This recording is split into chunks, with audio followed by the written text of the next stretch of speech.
Hi, this is Dr. Manjunath, fertility expert and laparoscopic surgeon. Welcome to my fertility talk. In this video, I am going to tell you about IVF injections or hormonal injections which are used in IVF and its effects and some kind of misconception people have about this. So most of the people think that these hormonal injections are the bad guy in the whole movie of this IVF. So you know that to have a good movie, the villain or the bad guy is a must, otherwise you will not see the happy ending. So that is how these hormonal injections are labeled as a bad guy. For this journey of IVF, this bad guy is necessary, means to say these hormonal injections, even though they are painful, it's very much necessary to have a happy ending. Why this bad guy, the so-called the name given to this, or the conception of this kind of misconception of this kind of hormone injections are very painful, because many of your friends or many of your relatives who have undergone this IVF would have told so many horror or painful story about how they underwent this 10 to 15 days of hormonal injections. Yes. But with the advancement of so many new drugs, these hormone injections are much less painful and restricted to only 10 to 12 days of IVF treatment. It's not previously, when maybe 10 years, 15 years back, the hormone injections was given entirely during the entire 9 months of the pregnancy, or at least for entire 3 months of the first 3 months of the pregnancy. But most of us have understood that, and the advancement of new technology, new medicines have reduced that, and we tend to use only the hormone injections for minimum 10 to 12 days only, not more than that. So generally these IVF injections are subcutaneous injections which are taken just below the skin, means just how these diabetic patients daily take their injection. I think you might have observed that those diabetic patients, they take those injections by themselves, not with much pain. So they are administered. We teach to our patients, we teach how to take their injections, and most of our patients take their injections on their own. And usually we teach them how to adjust the dose, all those things, so they can take those injections at their home only, in a comfortable place. So means to say they need not come every day. Even if you are giving the injections for only 10 to 12 days, they need not visit our clinic for entire 10 to 12 days. Maybe 1 or 2 visits in between to monitor what is the response they are having.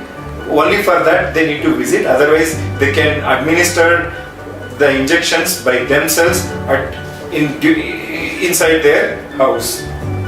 But only thing is, they need to store that injections in 2 to 8 degrees centigrade in their regular fridge, in their regular kitchen fridge. So they need not worry about that storage also. Most women start feeling good about the hormone injection because most of these injections start elevating the estrogen hormone. This estrogen hormone, you know that it's a female hormone. When it starts rising in their body, most of the ladies will start feeling good about that. But few people may have a different kind of feelings, like some kind of mood swings, some kind of irritations, some kind of abdomen pain, because the ovaries are enlarging. The ovary size actually try to becomes more than like 3 times or to 10 times increase in their size. So they usually feel that mild dull aching pain in their pelvis, and some people may feel bloating sensation. Some even may feel nausea and vomiting.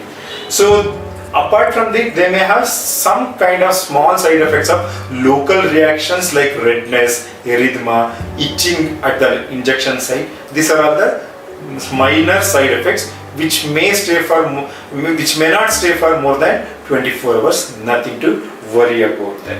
And the final injection what we give is the HCG or the trigger injections. That is the last injections which we give. We usually that is timed in the night hours. That's again one of the discomfort because they usually go and take it at the night, 12 o'clock, 1 o'clock, midnight around 12 o'clock and 1 o'clock. Even that injection has come in the subcutaneous, even that can be taken by yourself. So you need not go in search of clinic or a sister to take that injections. Again, many people think that by taking these hormonal injections, all their eggs are going to exhaust.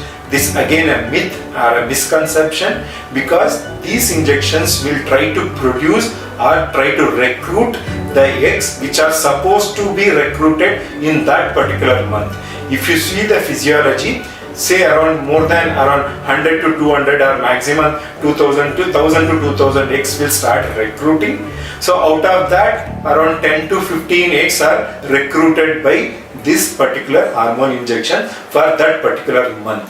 So by taking these hormone injections, they will not exhaust all their eggs, only they will, means whatever the eggs are supposed to come in that particular month, or whatever the eggs are supposed to get wasted in that particular month are recruited. This will not have any long-term effect on their egg reserve. So that you need to keep in mind.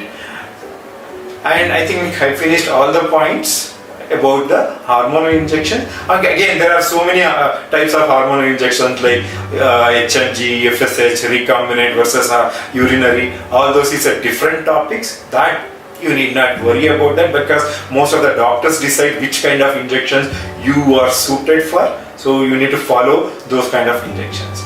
So be reassured, there is no much long-term side effects of these hormonal injections, especially if the cycles of IVF are restricted to less than 5 to 6 cycles. So there is no long-term side effects. These are all the things you need to know about hormonal injections during IVF. So keep watching my videos for more information.